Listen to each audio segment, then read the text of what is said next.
Domestic and sexual violence is getting out of hand right now. Um, with the migrant influx, domestic violence is now the number one thing that people are being arrested for.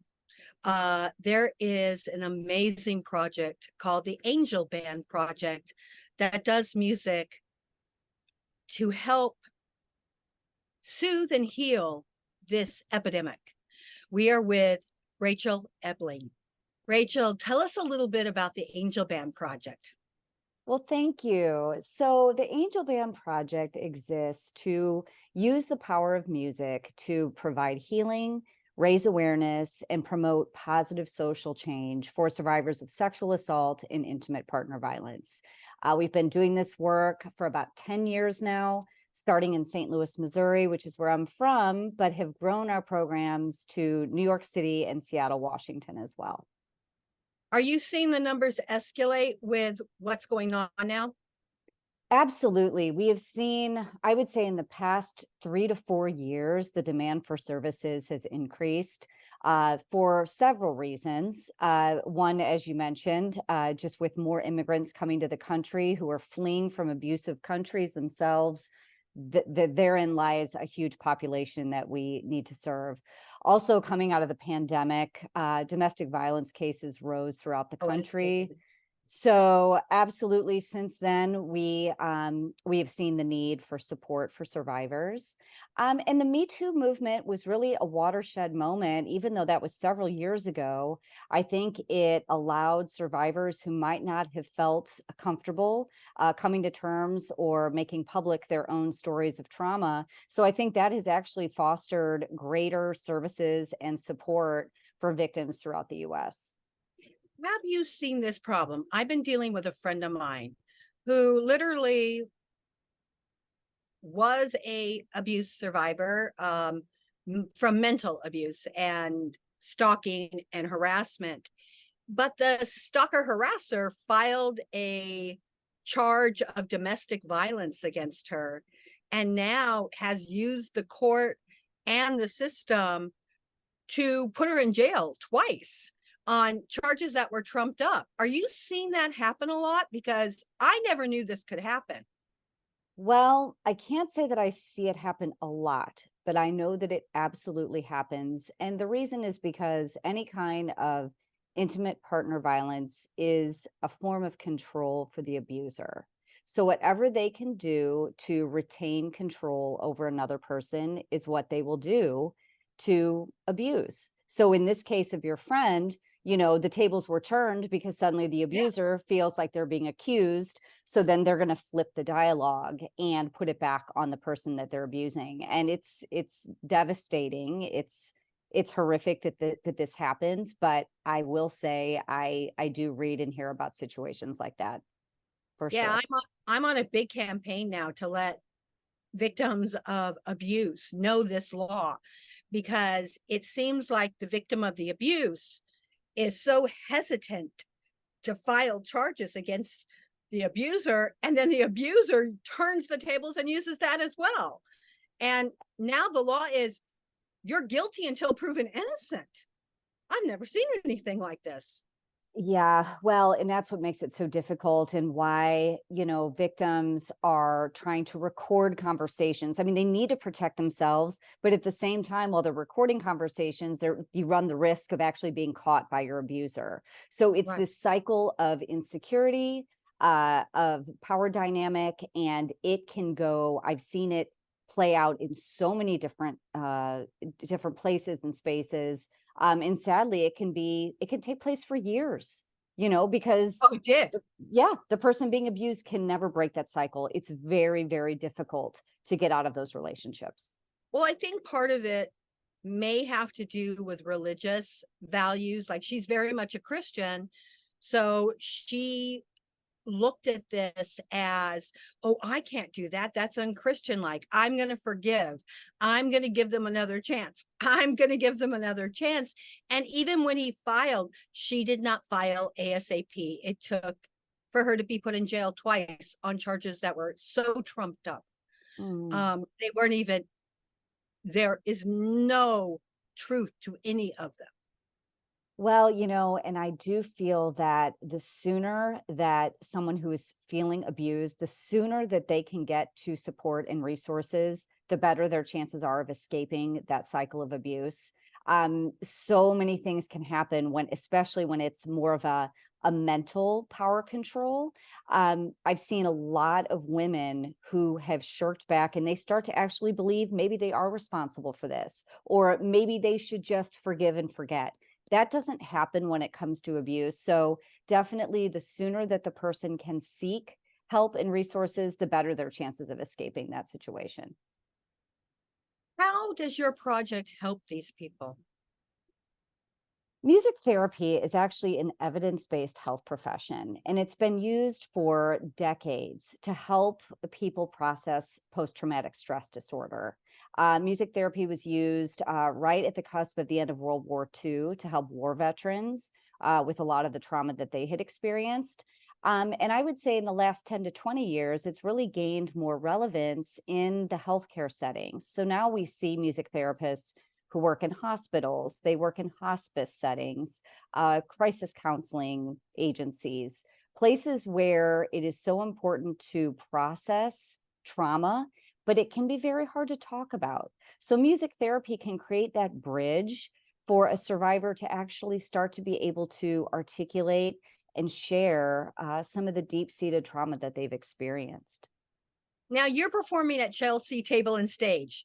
What day? Correct. We are going to have a performance on Thursday, September 21st at 7 p.m. And this is going to be a special concert because it actually features clients of ours who have gone through music therapy. They have done therapeutic songwriting sessions with a board certified music therapist, putting their own story of survival to song. And so they will be taking the stage for the first time to share their songs that they've recorded professionally, along with a group of professional musicians, to really show that healing is possible, that music has a way of really transcending and connecting people to each other in a way that is palatable, that we can actually share in this beautiful musical gift that these individuals are willing to step up and share with us. So we're very excited and very proud of these individuals who will be performing. Are you a 501c3? Yes, we are. So how does somebody donate to your project to help give others this gift? So you can go to our website, which is angelbandproject.org. All donations are tax deductible. Yes, we are a registered 501c3 nonprofit. All of our music therapy workshops are funded. There is no cost to a survivor to participate, and we don't pass on any cost to the agencies that we partner with as well. So this is a free program that is available to all survivors, regardless of gender, regardless of need. We aim to serve all survivors who want to go through music therapy as a way to help them process their trauma. Is it strictly in English or have you gone to other languages?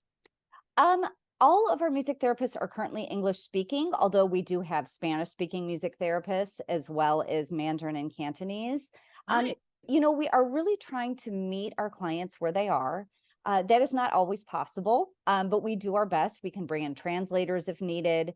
The music really facilitates nonverbal communication. So there have been many circumstances where we will just do spontaneous music making. People can pick up an instrument. They can sing and use their voices. They can breathe to music, which alone can be very healing. So it doesn't necessarily mean that we have to speak the same language to actually reap the benefits of music therapy. No, the reason I asked this is because I literally just read an article that in one hotel in New York, there were 41 arrests of domestic violent cases in 1 month. 41 cases. And that's one hotel and they're in hundreds. So when I read this article, I look at that and think, oh my God, how many are out there?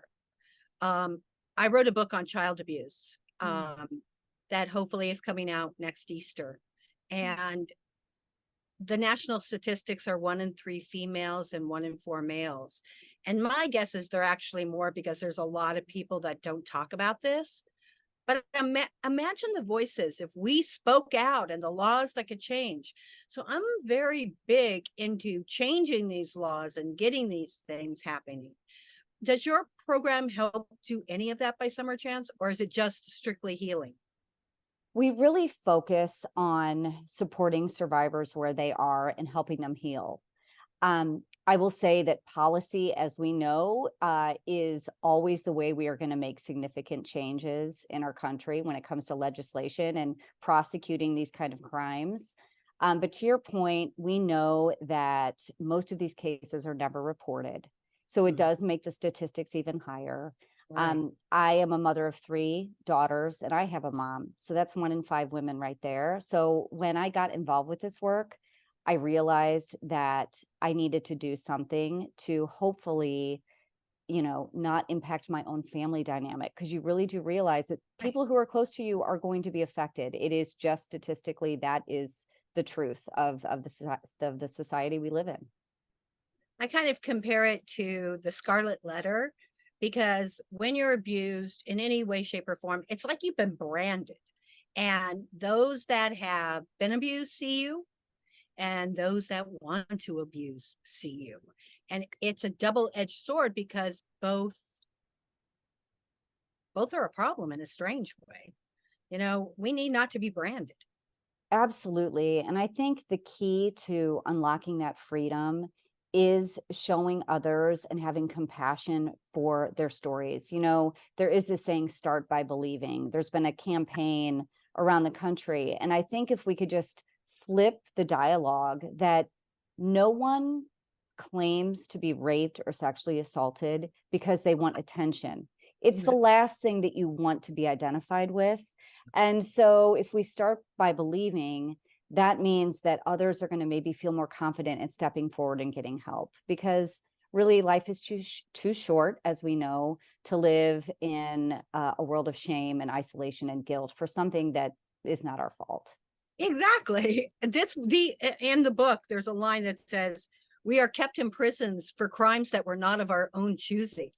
And we did not choose this. We did not ask for this. No one asked for this. I don't care. And Absolutely. if they've asked for it, it's because they've been conditioned to ask for it. No one asked for this. I would absolutely agree. Is there a way that we can get people together to finally not be ashamed? Because again, like, even though I was molested by my father and a next door neighbor, and Mm, go down the list, I'm sorry. before I was 15, Mm, um, I still, I feel no guilt or shame. I had none. I didn't do this. I didn't ask for this. So I think I don't under it. In a strange way, it boggles my mind that people have guilt and shame over this, because I don't understand why. Why should you have guilt over something you didn't do? it's interesting, and it's actually really great that you don't carry that Yeah, with no.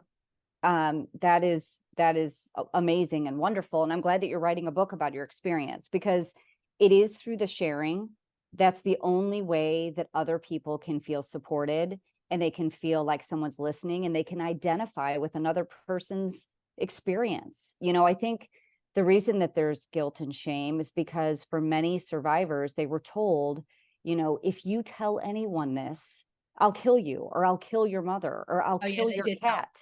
I did hear that. Yeah. So there is kind of this built-in safety mechanism that, oh my gosh, I cannot tell anyone.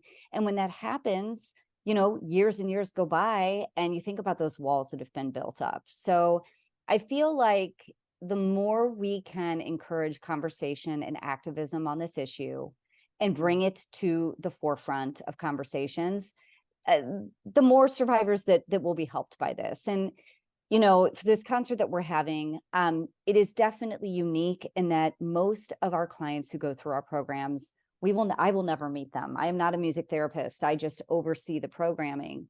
But we honor the confidentiality of each and every person that comes through the door to participate in our programs.